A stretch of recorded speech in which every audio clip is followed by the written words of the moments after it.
So these demographic changes have enormous implications for our economies, for social safety nets, for education, health, for immigration.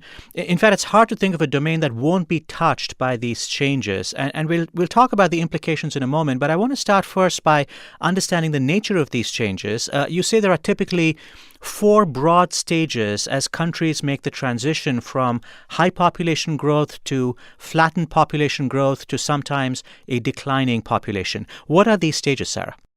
So we start off with very high levels of childbearing and very high levels of death.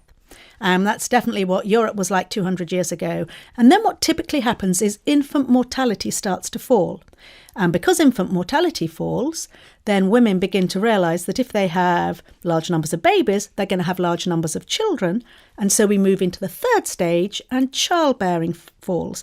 And then eventually we have low childbearing, low death rates, so people are living longer, and we reach that final stage, which is what's happening in the majority now of the high-income countries, where most babies that are born have the opportunity to live long, healthy lives.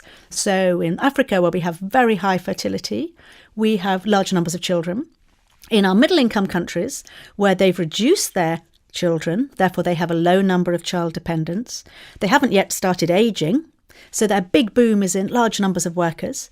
And then we come to the high-income countries where we have low childbearing and low death rates. And on the whole, we have an ageing population. Demographers once used the image of a pyramid to describe what populations look like in most countries of the world.